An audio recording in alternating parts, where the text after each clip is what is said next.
Quick!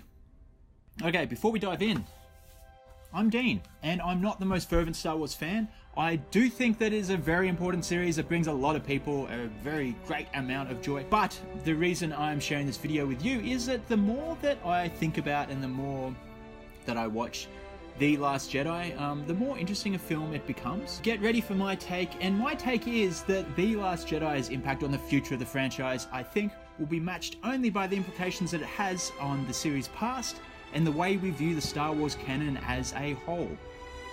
So you might be listening to that and thinking, what film did he watch? And I get that. On first glance and second viewing, it's not all that interesting, and it is a bit too tone deaf to really be taken seriously. And look, I agree, I did struggle to enjoy it, but I did struggle, and the following are the mental gymnastics and the rationalizations that I had to make in order for The Last Jedi to be a consistent and impactful entry into the Star Wars saga.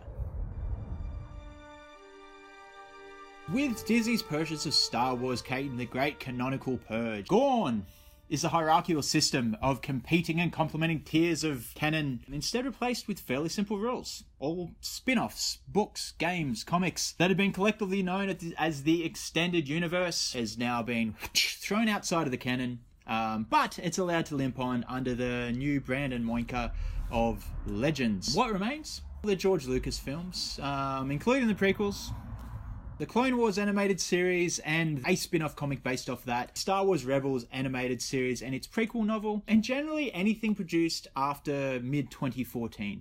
So that's pretty straightforward.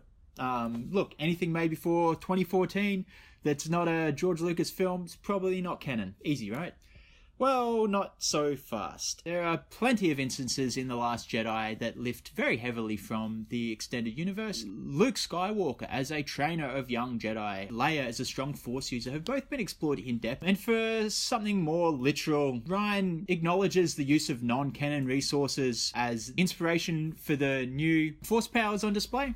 Now, none of this is beyond the pale. Disney's stated policy is that the extended universe, the non-canon Legends is a resource that is able to be drawn upon, which in my mind kind of muddies the intent of this clean canonical break and has me asking one question. Are the legends true? It's true. All of it. When asked about the status of the Old Republic and its place in the canondom, Jennifer Heddle, the senior editor for Lucasfilm, responded that it's something we've wondered ourselves, and I guess we'll see. I do find it interesting, and it does tickle me, that the people responsible for the canon are also pondering the same question of whether the legends are true. Lucas, for his small part, has added to this cloud in the past as well. When asked about a scar that turned up on Anakin Skywalker's face in Episode 3, his stated response in true Lucas fashion was that that's one of those things that happened in the novels between the films. I just put it there. I think Anakin got it slipping in the bathtub, but of course he's not going to tell anybody that. So this flippant explanation that Anakin received the scar in a way that was untold by canon is more than an example of the canon being contradictory. It's an opening to the idea that these stories being told are being told in a way that is not necessarily trustworthy or reliable. And The Last Jedi really takes this to the extreme. So we have seen new releases like the graphic novel, The Princess the Scoundrel and The Farm Boy, which is part of the canon, but is a retelling of events from A New Hope. Last Jedi goes further, calling into question the depiction of events from within the films themselves. Of the more obvious examples, we see 3 different tellings of one particular event, Luke's falling out with Ben, and the penultimate shot of the film actually depicts the film attempting to romanticize itself from within itself. But more interesting to me than all of that is the way that Luke himself is used as a vessel for this canonical re-envisioning. Luke Skywalker, Jedi Master.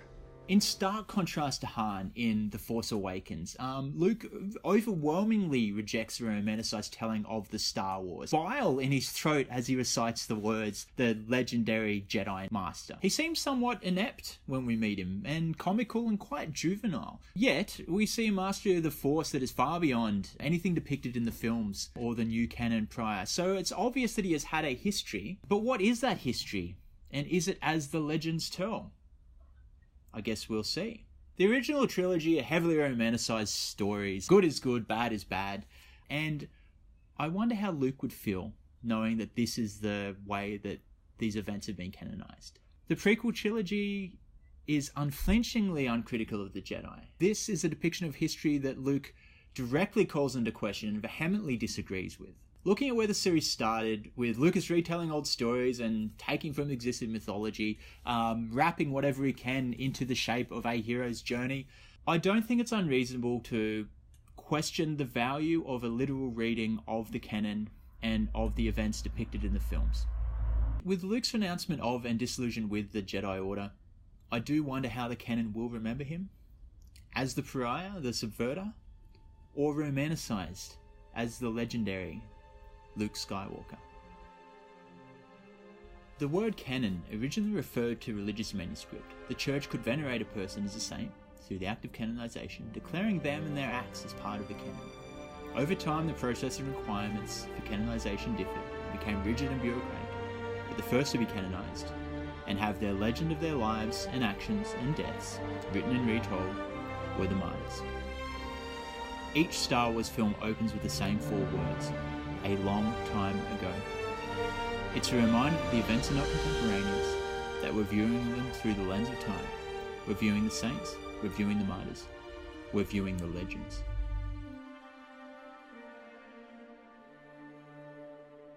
They need something to believe in. They need hope. Yeah. They need that action figure of Luke Skywalker. They need that inspiration to stare up at the stars and believe that you can be a hero. And that's what he does when he comes out at the end. Mm-hmm. He faces Kylo, but the whole thing of the stable at the end is that, for me, it's not about him saving 20 people in the Resistance. It's about him coming out in this big mythic way, creating this legend that's going to spread through the galaxy of Luke Skywalker with a capital LS.